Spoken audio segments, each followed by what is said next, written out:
Hi mga langga, ayan, i-vlog ko yung aking jewelry box, ayan, binigay ng aking kapatid, no? So, ilagay na natin mga langga para magamit na natin. So, ito po talaga yung mga gamit ko, nakalagay lang dito. Ayan. Siyempre na naman ako mag-alinlangan na ipakita sa inyo dahil hindi naman talaga to mga ano no, mga mamahaling gamit kumbaga. Siyempre tayo naman mga mahilig sa gamit. Kahit mura lang 'yan, ang mahalaga ay nagustuhan mo, 'di ba? Lalo 'pag may sentimental value sa'yo, itatago mo. So ngayon mga langga, ilalagay na natin dito pati yung mga relo na mura lang naman 'to pero hindi nagamit. So ilalagay na lang natin dito para pagsamasamahin na natin. Ayan, ito tulad dito 'yan. Ayan, oh. Ano lang. Ayan. Ito rin. Ayan. Hindi naman siya nagamit mga langga. Ayan. So, ilagay na natin dito ay ating pagsamasamahin sa ating jewelry box. Yan. Binili ko to kay daddy, pero hindi niya nagustuhan kasi daw, parang hindi niya hindi niya kita daw yung, wala kasing numero, yung bawat oras niya, walang numero, kaya nalilito siya, ang dami pang mga guhit-guhit, no? So, ayan, ilagay na natin dito. Ayan, ilagay natin dito mga langga. Ayan. So, dito natin siya ilagay sa gilid. Ayan. Mamaya, ipapakita ko sa inyo. Ayan. Nang harapan talagang i-focus ko sa inyo. Ito, ilagay din natin dito. Binigay sa akin ng anak ko to. Pang ano naman kasi to parang pang bagets. Ayan, pero ilagay natin dito. Malay mo, balang araw magagamit ko rin yan. Tapos itong fake necklace, ilagay natin dito. Fake necklace lang to ga. Ayan, ilagay lang natin dito. Ayan. Ayan. Tapos, ito, ilagay na natin to. Mga, ito magagamit ko to, malay mo, pagka ako nagnininang. Ayan, ilagay natin dito, mga langga. Maganda yan, pare sa dress. Ito, ilagay din natin to. Ito, ginagamit pa to ni daddy. Ito, sira na to mga langga. Ayan, tinatabi ko lang kasi may sentimental value sa akin yan, matagal na sa akin yan. Lagay na natin to mga langga. Panoorin nyo na lang ako. Ayan. Lagay natin dito para mas maganda. Ayan. Ganda to mga langga. Pang ano to sa yung bilog ng ating watch. Ayan dito. Pamalit kasi to silver to mga langga. Itatabi lang natin dyan. Dugtungan ng bracelet ng watch relo. Lagay natin dyan.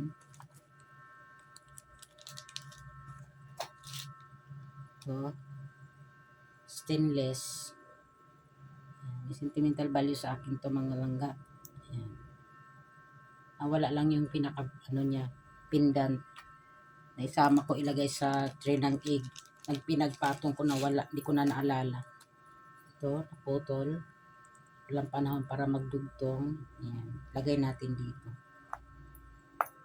Ito.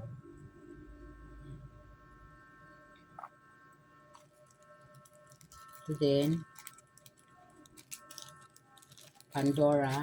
Lagay natin dito yung mga langga. Bracelet, Pandora. Battery ng watch. Sama na natin yan dyan. Ganda na to tignan langga kasi nakalagay na siya ng maayos, no? Lagay natin ito mga langga. Ayan.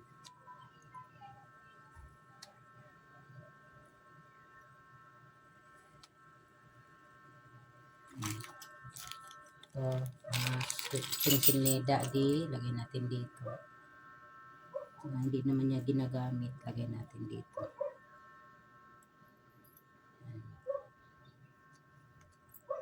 Para maganda, nagpasalamat ako sa kapatid ko na binigyan ako ng jewelry. So, malagay na sa ayos yung ating mga gamit, no? Ayan. Ayan. Kilala nyo to, ayan. Maliit sa akin, hanggang dito lang siya. Pero dito, hindi na magkasya, hanggang dyan lang. Hindi na siya maisisiksik. So, itabi natin yan. Yan.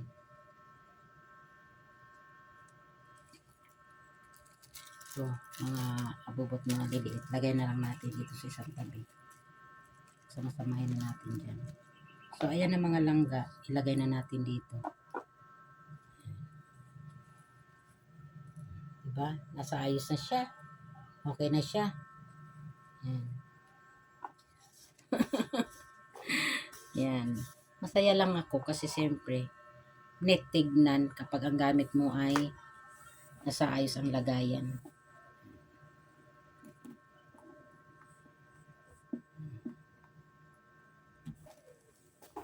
Diba?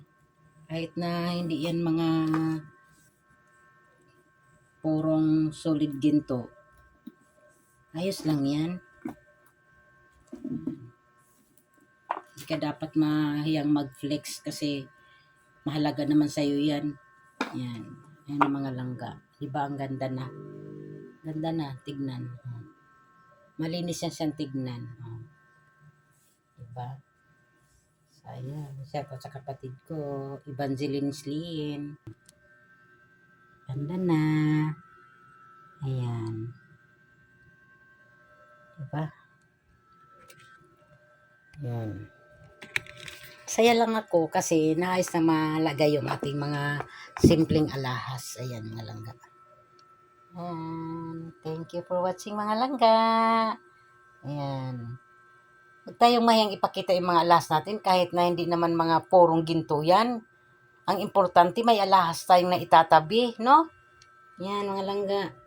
Na-vlog ko sa inyo, na-flex ko sa inyo. Ayan mga langga. Na-flex ko na sa inyo ang aking jewelry box na gamit ko na. Yung bigay ng aking kapatid. Ayan.